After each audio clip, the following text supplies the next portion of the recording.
Nora, you are Dr. Athena? Justin, Justin, who was hunting for Dr. Athena, caught her in the operating room, and she turned out to be Nora. Wanting to protect her secret identity, Nora uttered the first thing that came to her mind. Mr. Hunt, I'm so sorry. I know I shouldn't be here, but it is my aunt. I was scared. What are you talking about? Are you Dr. Athena or not? No, I'm not. Then what the hell are you doing here? I just wanted to be here with my aunt, so I took this mask and gown and stood with the other surgical staff on the side. I know it was stupid of me. You were right about that. Do you even know what a big rule you have flouted? Sorry, Mr. Hunt. I'm embarrassed. I would be grateful if you didn't tell anybody about this. I don't want to land in trouble. Please. She isn't as bad as I thought she was. She seems so affectionate towards her aunt. Maybe she could help Pete. All right then. I will let you go if you do me a favor. What is it? I need you to spend time with my son Pete for a couple of days. Nora was confused hearing Justin's bizarre request. Mr. Hunt, I do not understand you.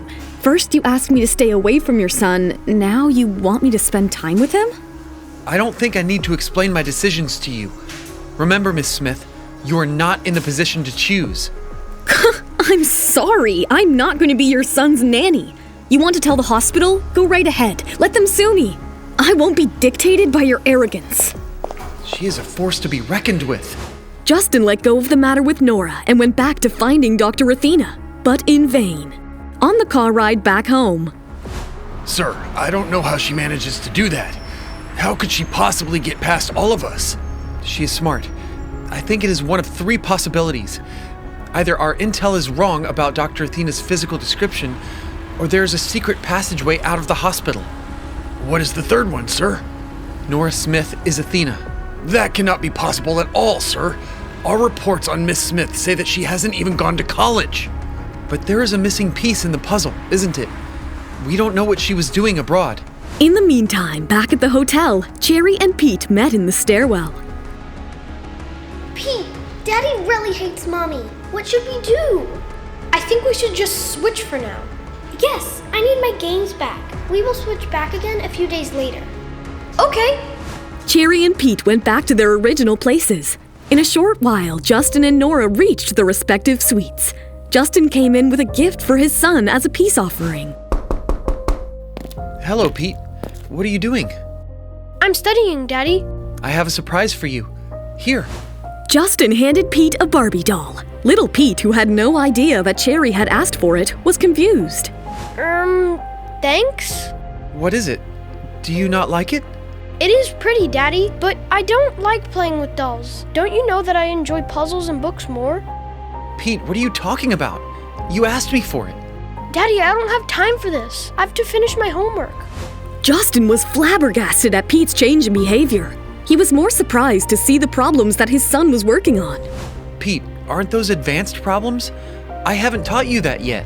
There's no need. I know it already. Pete buried his head in the book. Justin saw him solve the complex problems without batting an eye. He couldn't even solve one problem last night. Now he's doing advanced math? What the hell is going on with this boy? Justin went back to his study to finish some of his work, but couldn't focus. He felt uncomfortable thinking about his son. Something is wrong. He seemed so enthusiastic the last few days, but now his personality has taken a 180-degree turn. Is he upset that I stopped him from seeing Nora? After a lot of brooding, Justin swallowed his pride and went to Nora's suite to ask for her help. However, he was met with a big shock as Cherry opened the door. Pete, what are you doing here? Daddy! Justin mistook Cherry for Pete and dragged her upstairs back to his suite. Pete, this is highly inappropriate. Why were you in Miss Smith's suite? Cherry panicked. They were going to be exposed. Her eyes wandered around the suite looking for Pete, but didn't find him. Pete, what are you looking at? I'm speaking with you. Why were you there? Pete, who heard the commotion, came out of his room to see what was happening. He was shocked to find Cherry there. The twins locked eyes with each other. Pete, speak up. Driven by instinct, Cherry ran into Justin's study. Her father followed her as she expected, which gave Pete a leeway to escape the suite. When he tiptoed out of the suite and into the stairwell, he bumped into his Uncle Chester. Pete, where are you going? Uncle Chester. I'm playing hide and seek with Daddy. Go. I've got you covered. Pete used Chester's naivety to his advantage. Just when he thought he had escaped successfully, he got caught by Nora in the stairwell. Oh my God, Cherry, where did you go? Did Justin Hunt hurt you? No, Mom, no. I'm fine. Nothing happened. Mrs. Lewis told me that when she came to the door, it was open and that she saw Justin drag you away. No, Mom, nothing happened. I went with him by will. What? Cherry, he's a stranger. Don't do that. Sorry, Mom. I just wanted to play upstairs. All right, I will take care of this tomorrow. Let's go to bed now. Nora took Pete back to her suite, thinking it was Cherry. While back at the Hunt suite, Justin was upset with his son. Pete, you cannot leave like that. It is dangerous out there. I'm sorry, Daddy. I wasn't thinking. You need to be careful, son. If you really want to spend time with Miss Smith, I will ask her to come here. You are not to leave the suite, understand? Okay, Daddy. Cherry was a little pleased that Justin wasn't mad at Nora anymore. Pete! How? What? What is it, Chester? I just saw Pete outside. How did he get inside so quickly? Stop blabbering. You need to get your head checked. Justin is probably right. I must be hallucinating. After escaping that close call, Cherry went to Pete's room. She pulled out her phone and texted Pete. Since the switch was unplanned, the children filled in on the details. The next day, Nora went to the hospital to check on her Aunt Irene with Pete, but was welcomed by her bitter family. Ah, I see you have returned now that you know it all went smoothly. Nora, how spineless are you? Angie, play nice. Oh, is this little Cherry? Look, Henry, it's your granddaughter. Her father may be a delinquent, but she is cute, isn't she? My father is not a delinquent. Cherry, don't pay attention to them.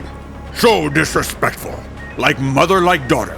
Nora, looking at Cherry, I can't help but wonder if your little boy is still alive.